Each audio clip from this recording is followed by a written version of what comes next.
My parents tried to give my inheritance to their favorite daughter, but my grandparents had a shocking surprise waiting for them. Growing up, I always knew something was off in my family. My parents, especially my dad, favored my younger sister, Amy, over me. This favoritism wasn't subtle. It was loud and clear in every birthday party, every family outing, and every moment that could distinguish us as individuals. From my earliest memories, Amy was the golden child. When she turned 2 and I was 5, they threw her an elaborate birthday party with professional face painters, a bouncy castle, and even a petting zoo. My birthday that same year was a modest affair, just a store-bought cake and a small family dinner. That set the tone for the years to come. As we grew up, the favoritism only became more apparent. Amy always got the newest toys, the best clothes, and all the attention. I remember saving for months to buy myself a new bike when I was 10. Amy saw it and threw a fit, demanding one for herself. Instead of teaching her about patience or saving up, my parents immediately bought her an even nicer bike than mine. It was like this in every aspect of our lives. School was another place where the bias showed itself. While my parents attended every single one of Amy's school functions, they often missed mine. I remember being so excited for the school play in the 4th grade. I had a lead role and had been practicing for weeks. On the night of the play, my parents showed up an hour late, missing my big scene. They had been consoling Amy, who had complained of a stomach ache. She was fine later on. They just lost track of time playing with her. Despite my academic achievements, nothing I did seemed to be enough. I joined the math club, got straight A's throughout middle school, and even won first place at a regional science fair. My parents barely noticed. Meanwhile, when Amy got a B on one of her tests, they took her out for a celebratory dinner and bought her a new phone as encouragement. High school was rough. I poured myself into every activity I could think of, hoping to gain my parents' approval. I maintained a 4.0 GPA, became the editor of the school newspaper, and was the captain of the debate team. Amy barely managed to keep a C average, spending most of her time hanging out with friends. Even when I was selected to attend a prestigious summer program at Harvard during my junior year of college, my dad just grumbled and shifted the conversation to Amy's upcoming dance recital. The night I was supposed to fly to Harvard, my parents couldn't even take me to the airport because Amy's recital was on the same day. A friend's parents ended up giving me a ride. Later, during the college application process, I worked tirelessly on my essays, took on extracurricular activities, and prepped for the SATs. I got accepted into several elite colleges and even received a substantial scholarship to my dream school. When I shared the news with my parents, their reactions were lackluster at best. My dad said, "That's good, but don't let it go to your head," while my mom added, "Just remember about us when you're off becoming a big shot." In contrast, they were remarkably supportive when Amy barely passed high school and decided not to attend college. They praised her for knowing herself and for defying social expectations, even buying her a car as a graduation gift. The constant favoritism took a toll on me emotionally. Throughout my teens and early 20s, I struggled with anxiety and depression. It wasn't until college, when I started therapy, that I realized my parents' actions weren't my fault. It took years of hard work to build my self-esteem and learn to validate myself. Despite the lack of support from my immediate family, I managed to build a decent life. By 27, I had graduated from college with honors, secured a good job in finance, and bought my own house. I was proud of my accomplishments, even if my parents weren't. Then came the turning point. My grandfather passed away. He was a successful businessman on my dad's side and had left behind a significant estate. In his will, he divided his assets equally among his grandchildren, including me, Amy, and our cousins, as well as his children. My portion of the inheritance was substantial, around $500,000. This unexpected windfall meant I could pay off my student loans, invest in my future, and maybe even start my own business one day. I was elated, but the joy was short-lived. When the will was read, my parents were visibly upset. Later, they pulled me aside to tell me they thought it was unfair that I received an equal share. They argued that Amy needed the money more because she was struggling, living in their basement and working part-time at a coffee shop. I was stunned but tried to remain calm. I explained that this was Grandpa's decision and that it was his right to divide his estate as he saw fit. My parents insisted I should do the right thing and give my share to Amy. When I refused, they grew angry, calling me ungrateful and selfish. My dad brought up every instance where they had helped me, conveniently forgetting all the ways they had indulged Amy. Things escalated quickly. Acting as the executor of the will, my dad decided to take matters into his own hands. He announced that he would reinterpret Grandpa's intentions and give my entire share to Amy, on top of her own inheritance. He claimed that if Grandpa had known the unique circumstances, he would have wanted this. I was devastated. Not only was this clearly illegal, but it was also a brutal reminder of how little my parents thought of me. I tried to reason with them, pointing out that Grandpa had always treated his grandchildren equally. My mother accused me of speaking ill of the deceased, twisting my words to make it seem like I was being disrespectful. They had no answers when I asked why Grandpa hadn't simply written the will that way if he wanted Amy to get more. Amy was awkward about the situation but didn't stand up to our parents. When I tried to talk to her privately, she shrugged and said, Mom and Dad know best. Feeling betrayed and hurt, I decided to seek advice from my grandfather's widow, my paternal grandmother. When I told her what was happening, she was furious. She revealed that my parents had no right to change the will, and that this was exactly what Grandpa had not wanted. She provided documents that showed my parents had previously asked Grandpa to leave everything to Amy in his will. Grandpa had firmly refused, insisting that all his grandchildren should be treated equally. He had even included a clause in the will stating that anyone who contested the equal distribution would forfeit their share. Armed with this information, I confronted my parents. They were shocked when I revealed what Grandma had told me. My dad tried to justify their actions, saying they were just looking out for Amy's future, but the guilt was evident on their faces. Grandma wasted no time. She contacted the other executors of the will and the family lawyer. She also reached out to my dad's siblings, who were just as outraged by what he was trying to do. Together, they stopped my dad's plan and ensured that the will was executed as intended.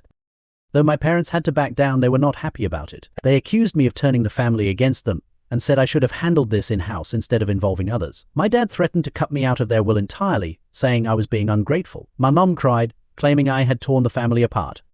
The whole ordeal has caused a significant rift in the family. Some of my cousins support me, understanding the long-standing favoritism. Others think I should have given in for the sake of family harmony. Although my dad's siblings are on my side, it has strained their relationship with my parents as well.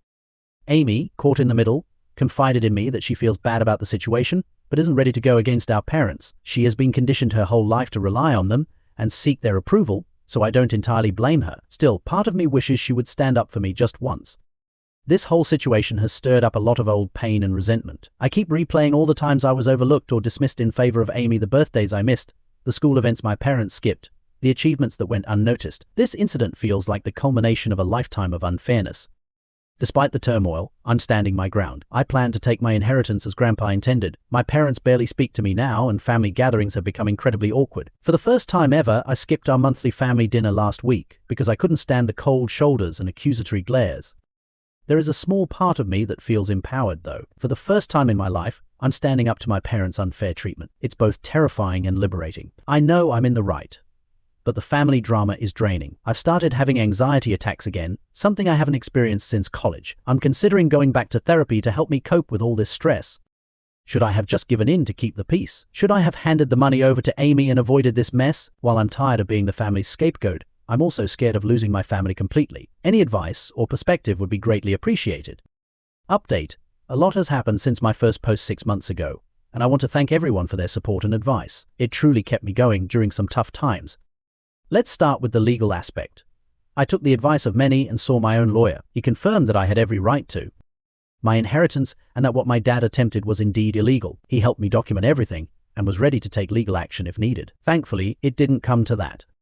My grandmother, along with my dad's siblings, worked to resolve the situation without going to court. The will was executed exactly as intended, and I received my full inheritance. My dad was removed as an executor because of his attempts to manipulate the will. This was a stressful process that took several weeks. My parents threatened lawsuits and there were tense meetings and angry phone calls, but in the end, the law was clear, and they had to back off. The family fallout has been significant. Initially, my parents doubled down on their stance, accusing me of being greedy and neglecting my sister. They even tried to rally other family members against me, spreading rumors that I somehow manipulated Grandpa into giving me the money. Fortunately, most of the family saw through their deception. One particularly ugly incident occurred at a family gathering about a month after the will was settled. My aunt was hosting, and my parents showed up unannounced. My dad started yelling about how I had stolen from Amy and turned Grandma against them. My mom threw an old photo album at my feet, shouting that I had destroyed all these wonderful memories. It was chaotic and embarrassing. It took several relatives to calm them down and convince them to leave. My grandmother has been my biggest supporter throughout this ordeal. She shared stories about how proud Grandpa was of my achievements, and how he specifically wanted to ensure all his grandchildren had equal opportunities. She even revealed that Grandpa kept a scrapbook of my accomplishments, including newspaper clippings of my academic awards, copies of my college acceptance letters, and even the program from that school play they were late for. It was bittersweet to hear all this. My sister Amy finally found her voice in all this. After some soul-searching and several long talks with our grandmother, she came to me and apologized for not standing up for me sooner. She admitted that our parents' favoritism was wrong, but said she had been too scared to confront it. We had a long and emotional conversation about our childhood and how it had affected both of us. Amy confessed that being the favorite wasn't as great as it seemed. She felt immense pressure to live up to our parents' expectations and never learned how to stand on her own 2 feet. This conversation marked a turning point in our relationship. We started to rebuild the sibling bond that our parents' favoritism had fractured. We began meeting regularly for coffee to talk and support each other through this family crisis. Amy surprised everyone when she announced she was going to use her inheritance to pay for college. She said seeing me stand up for myself inspired her to start taking control of her own life. She enrolled in a community college with plans to transfer to a 4-year university once she figures out what she wants to study. Our parents were shocked. I think they knew deep down that their coddling hadn't done Amy any favors. When they tried to guilt her into quitting college to help the family, she stood her ground. After seeing Amy's transformation and having several long conversations with Grandma, my mom has slowly started to realize how damaging their actions have been. She's made some tentative moves toward reconciliation, even starting therapy to work on her issues. It's a slow process, but I'm cautiously optimistic. Unfortunately, my dad has been less willing to acknowledge any wrongdoing. He still acts as though he's the victim in all this and refuses to speak to me. He's tried to manipulate us a few times, threatening to sell our childhood home if we don't come to our senses, but Amy and I are standing firm. It hurts to see him distancing himself from his own children, but I'm trying to let go of my need to change him or control his reactions. The extended family dynamics have shifted significantly. I've grown closer to my dad's siblings, who have been incredibly supportive, and Grandma, who has become a rock for both Amy and me. Hearing my aunts and uncles talk about dealing with my dad's difficult behavior over the years has made me feel less alone in this battle. I've also built stronger bonds with some of my cousins who stood by me. We've started a monthly cousins dinner where we can all catch up without the drama of the older generations. As for myself, I've been making wise use of my inheritance. I paid off my student loans, which has given me an incredible sense of financial freedom. With the help of a financial advisor, I've set up a diverse investment portfolio. I've also set aside funds to possibly start my own business in the future. I'm exploring the idea of opening a community center that offers affordable mental health services and financial literacy classes. But perhaps the most meaningful use of the money has been paying for therapy for myself and offering to do the same for Amy. We're both learning how to set healthy boundaries with our parents and are working through the trauma of our childhood.